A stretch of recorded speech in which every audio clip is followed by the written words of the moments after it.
Babae sa banwaaning Calabanga, Camarines Sur, gadan makalisti lokon kan sa iyang kasaruan.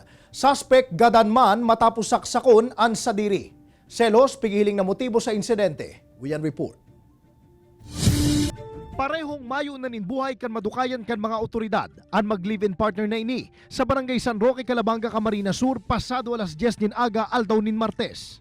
Sa inisyal na investigasyon kan PNP Calabanga, nagkaigwanin mainit na argumento ang 35 anyos na lalaki asin ang live-in partner kay ini na 44 anyos na babae. Sa tahaw kan pag-iiwal, tinilok subot kan lalaki ang partner kay ini asin kan magadana ang babae, dumanaman subot tinapos kan lalaki ang sa diri kay ining buhay.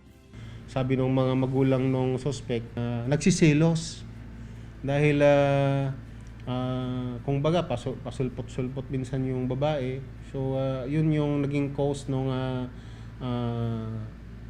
selos ng lalaki at nagawa niyang patayin at ganoon din sa sarili niya, nagawa din niyang patayin yung sarili niya. Crime of passion. Labi man nakaanggutan asin pagkamundo, ang namamating ngunyan kan mga nawalat na aki kan babae, huli sa makangirhat na sinapo kan sa indang ina. Para sa kuya po, masakit pong tanggapon. Pero para sa ikakaugma niya, pipiriton mo po. Kahit po nag-arog siya katoday po din po niya kakamit ng justice. Dapat din po siya nag-arog kato.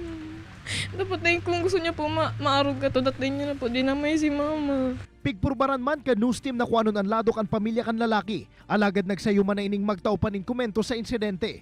Sa presente, magkasuhay na pigbibilaran ang duwa sa saindang sa diring mga residensya. Kaibanan si Carlo Abunita, Jesse Cruzat, Balitang Bicolandia.